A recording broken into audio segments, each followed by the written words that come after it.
Smoking causes cancer. Smoking kills. புகைப்பிடிப்பது புற்றுநோயை உண்டாக்கும், உயிரை கொல்லும். Liquor drinking is injurious to health. மது அருந்துதல் உடல் நலத்திற்கு தீங்கு விளைவிக்கும். Consumption and traffic of narcotic drugs and psychotropic substance is prohibited in law and punishable with rigorous imprisonment and fine.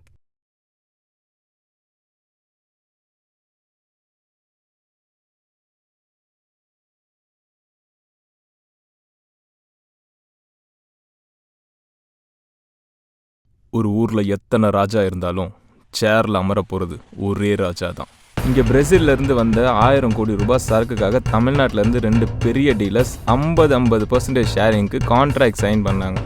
அதில் பேராசை பிடிச்ச டெக்ஸு எத்தியை கொண்டுட்டு 100% சரக்கையும் போட்டு போகலான்னு பார்த்தான். இப்போ டெக்ஸு எத்திக்கு ஸ்கெட்சு போட, இது தெரிஞ்ச எத்தி டெக்ஸுக்கு ஸ்கெட்சு போட, ஒரு லெவலுக்கு மேலே ஃபேஸ் டு ஃபேஸ் வேறு. இப்போ தான் தெரியும் டெக்ஸோட பையன் தான் எத்தின்னு.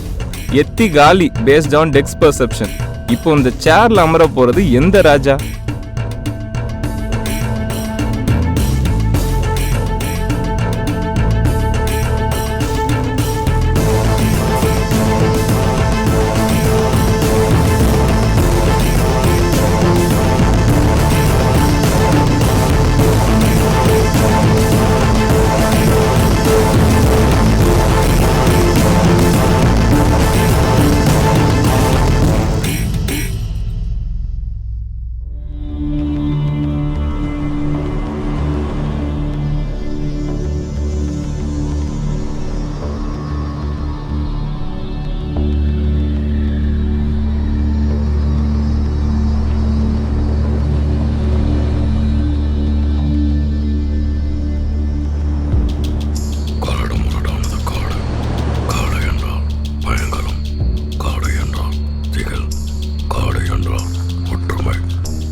Sir any emergency? உடம்பெல்லாம் காயமாக இருக்குது. அது ஒன்றும் இல்லை, ஒரு சின்ன என்கவுண்டர் கேஸ் தான். நீ உட்கார். ஆமாம், நீ எதுக்கு வந்திருக்க? எதுவும் பிரச்சனையா? ஆமாம் சார், இந்த கேஸ் தான் ரொம்ப நாள் ஸ்டேஷனில் பெண்டிங்கில் இருக்குது. சொல்லு சார். ரொம்ப நாளுக்கு அப்புறம் பெண்டிங்கில் இருந்த கேஸ் இப்போது மறுபடியும் ஆக்டிவாக இருக்குது சார். இன்னொரு ஆர்பர்கிட்ட 2 பெரிய ட்ரக் டீலர்ஸ் அடிச்சுக்கிட்டாங்க. இன்னொரு பீச்சில் 2 டெட் பாடி கண்டுபிடிச்சோம். And their personal identity cannot be identified. Sir, அதுக்கப்புறம் அவங்களுக்குள்ள ஃபயர் பண்ண புல்லட் நம்பர் 61123.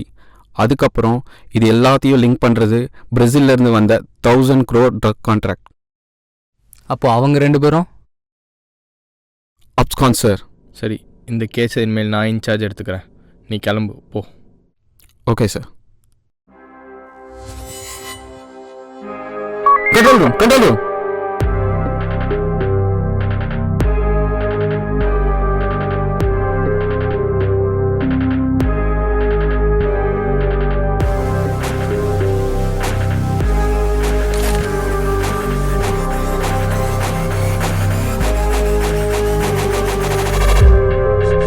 வாக்கியை கீழே போடு, இல்லை புல்லட்டை இறக்கிடுவேன்.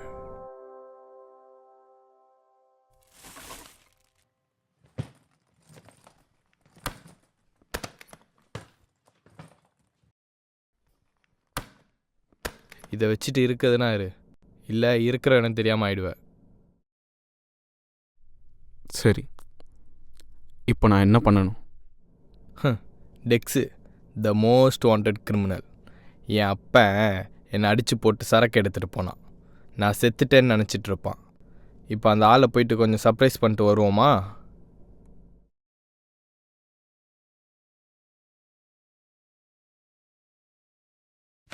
இன்னும் வேணுமா, இல்லை ஆக்ஷனுக்கு போகலாமா?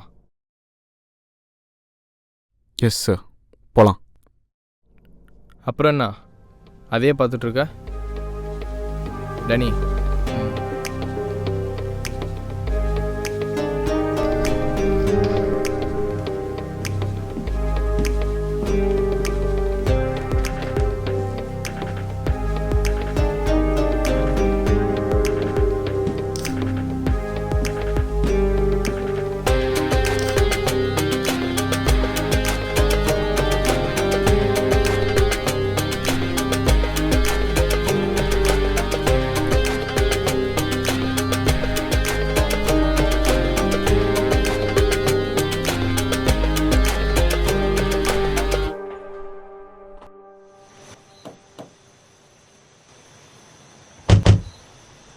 எடுங்கண்ணா போகலாம். இங்கே பாரு, அங்கே வந்து உன் போலீஸ் மொழியெல்லாம் காட்டிகிட்டு இருக்காத, கண்ட்ரோலாக வா. டேய் எஃப்எம் ஆன் பண்ணுறோம். இது 25.5. இன்றைக்கி பார்த்தீங்கன்னா தமிழ்நாட்டு மக்களுக்கு கிடைச்ச செய்தி என்னென்னா, டேக்ஸ் அப்படின்னு ஒரு கேங்ஸ்டர் கொண்டுட்டாங்களா. அவரை யார் கொன்னா, எப்படி கொன்னா, அதுக்குள்ளே நம்ம கமர்ஷியல் பிரேக் போயிட்டு வருவோம். அதுக்கப்புறம் எஃப்எம்லேருந்து உங்களுக்கு ஒரு பாடு.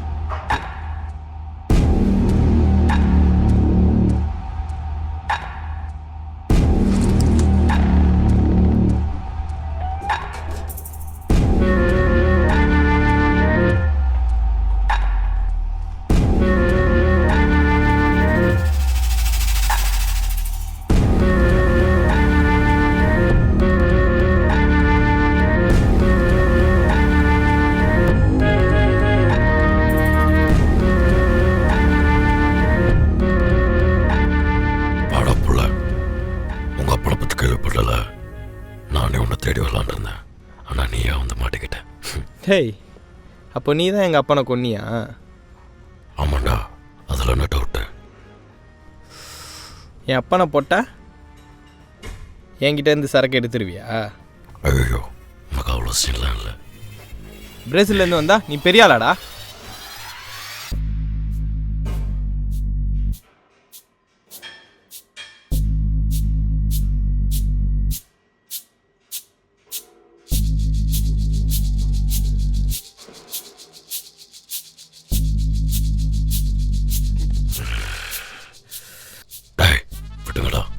செத்துற போகிறான். பிரேசில் இருந்து நான் எடுத்துகிட்டு வந்த சரக்கு எடுத்து நான் உள்ள வரலான்னு பார்த்தா அதை நீ உங்கள் அப்பனும் பொங்க போட்டு பார்த்துக்கிறீங்க. அதான் நானே உள்ள வந்துட்டேன். சார் என்ன சார் சின்ன பசங்க இப்படி அடிக்கிறாங்க? இந்த பசங்க எல்லாம் சின்ன வயசில் அவங்க அம்மா அப்பானால அநாதாசிரமத்தில் சேர்க்கப்பட்ட பசங்க. இந்த பசங்களை நான் எடுத்து என் ஸ்கூலில் சேர்த்து போதை பொருளை எப்படி விற்கணும்னு கற்றுக் கொடுத்து வளர்த்தேன். இவங்க எல்லாமே வெல் ட்ரெயின்டு ஃபைட்டர்ஸ். சின்ன பசங்களை வச்சு இப்படி பண்ற உனக்கு அசிங்கமா இல்லை? இது அறியாத வயசுல நான் என்ன சொன்னாலும் கேட்பானுங்க. அவனை போய் ஆடுறா.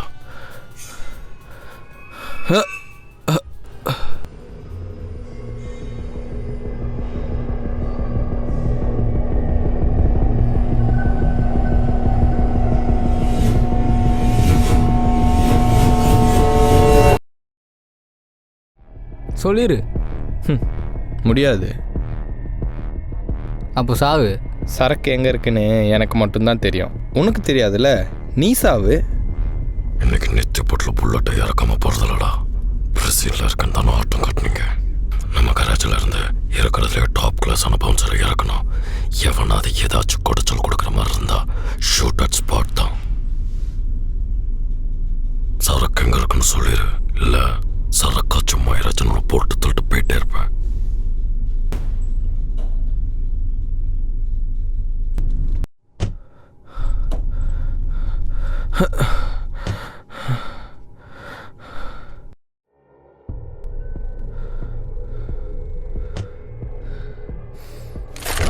வேணாண்ணா, நீ பாட்டு அவனை சாவஸ்து போட்டுனா சரக்கு எங்க இருக்கு தெரியாம போயிடும். சரக்கு எங்க இருக்குன்னு இவனுக்கு தான் தெரியும், இவனுக்கு தெரியாதுல்ல.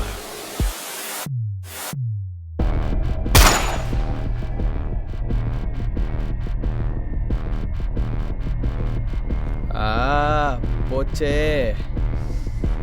என்னால் தானே இவ்வளோ பிரச்சனையும். பேசாம சரக்கு அயோத்தியில் இருக்குன்னு சொல்லிடவா?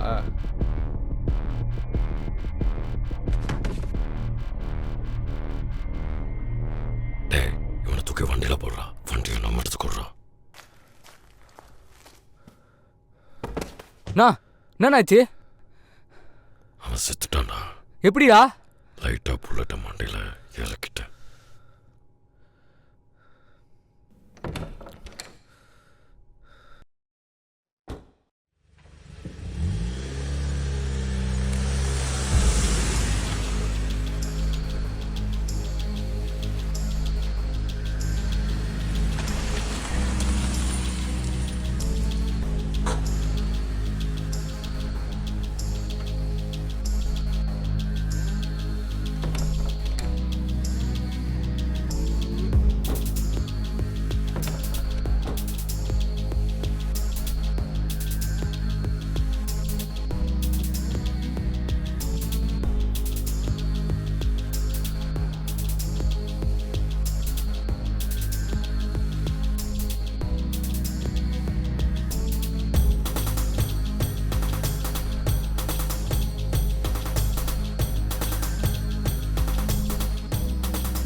இதான் உனக்கு எனக்கு இருக்கிற டிஃப்ரென்ஸ். உனக்கு போக போக புரியும்.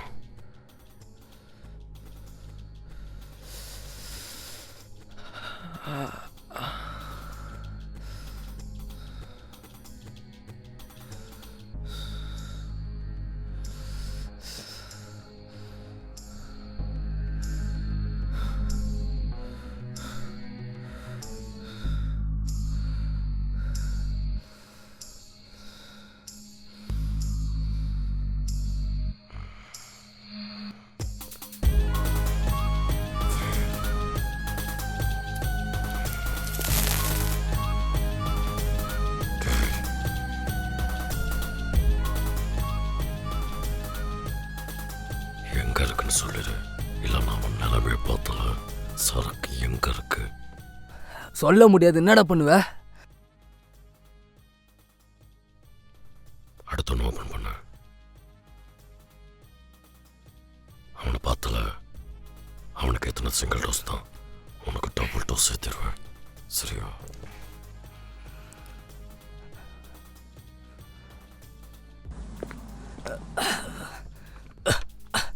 வேணாண்டா.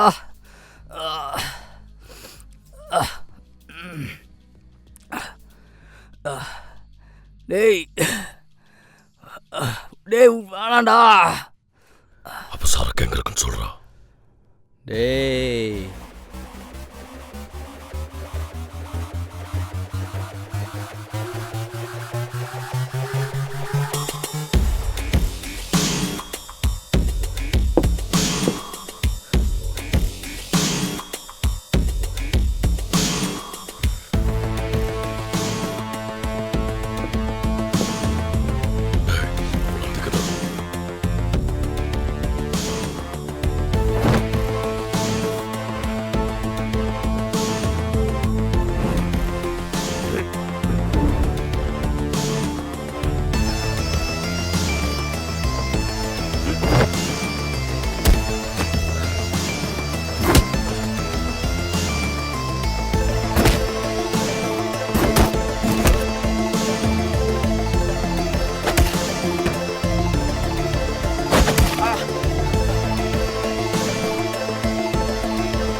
போச்சு டேனி.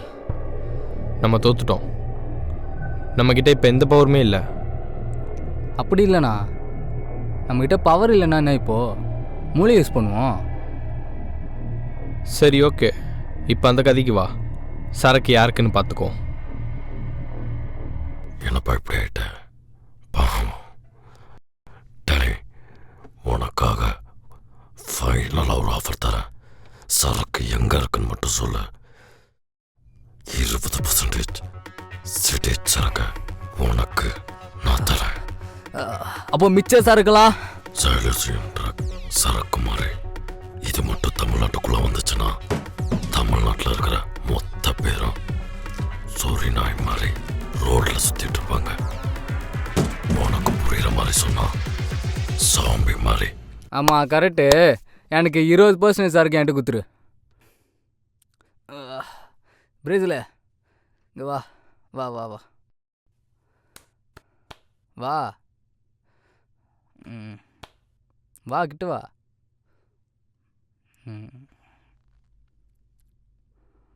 சரி, இப்போ நம்ம ஒரு கேம் ப்ளே பண்ணுவோம். அந்த கேமில் சரக்கை கண்டுபிடிக்கிறவனுக்கு அந்த சரக்கு அவனுக்கு சொந்தம். சலாம் கார் சவிதா.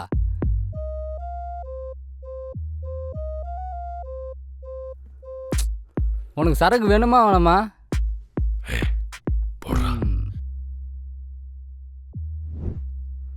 இவனை தூக்கிட்டு வா.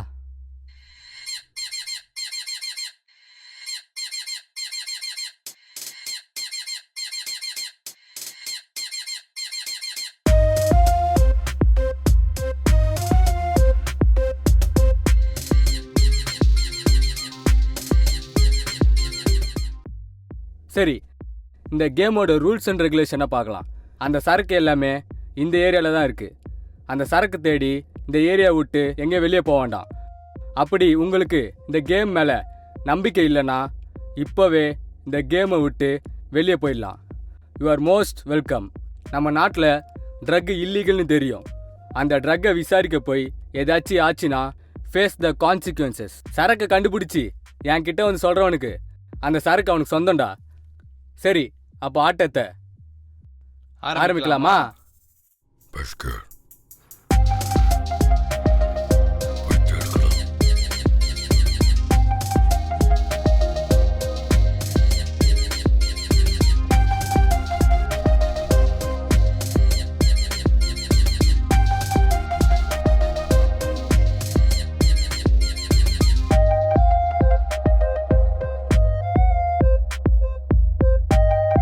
சரக்கு எப்படி இருந்தாலும் நம்மளுக்கு கச்சிரோண்ணா.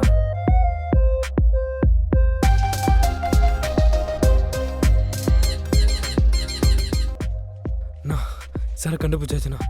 நான் இங்கேருந்து 2வது left, building number 408, ground floor குடோனில் இருக்குண்ணா. கண்டுபிடிச்சிட்டானுங்களே என்னோட லியோவா சிங்கம். ஏய், சரக்கை கண்டுபிடிச்சிட்டா அதை இங்கேருந்து எடுத்துன்னு போயிடுவீங்களா?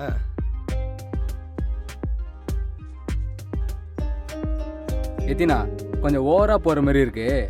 கொஞ்சம் மீடியமாக மெயின்டைன் பண்ணிப்போம்.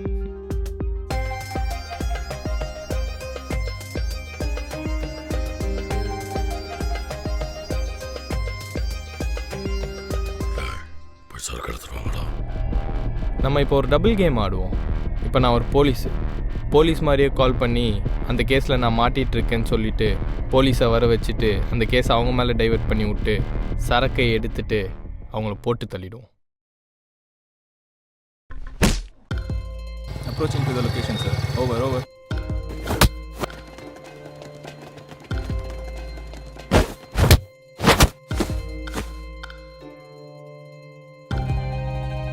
ஏய், வெப்பன்ஸ்லாம் கீழே போடு. எல்லாரும் முடி கொடுங்கடா. எவனாவது நவுந்தீங்கன்னா போட்டு தள்ளிட்டு போயிட்டே இருப்பேன்.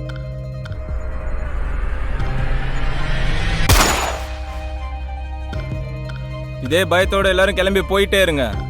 இல்ல இதுக்கு மேல சுட்டு தள்ளிட்டு போயிட்டே இருப்பேன். நீங்களே சொல்லுங்க, உங்களுக்கு உங்க உயிர் முக்கியமா இல்ல உங்க பாஸ் முக்கியமான்னு?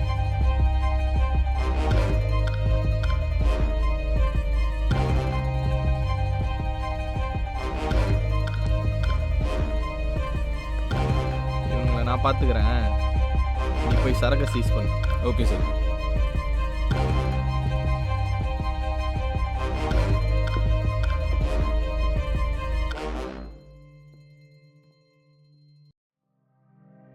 காட்டில் எத்தனை சிங்கம் இருந்தாலும் ராஜா ஒரே சிங்கம் தான். தட்ஸ் எத்தி. I am the one.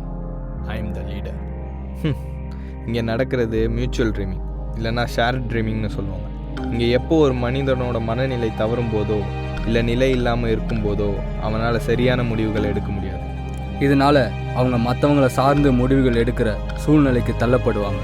அவங்க சுற்றி இருக்கிறவங்க சார்ந்து தான் அவங்க முடிவுகள் எடுப்பாங்க. இப்போ நீங்கள் இந்த கதைக்களத்தில் பார்த்தீங்களே, இதுவும் ஒரு மியூச்சுவல் ட்ரீமிங் தான்.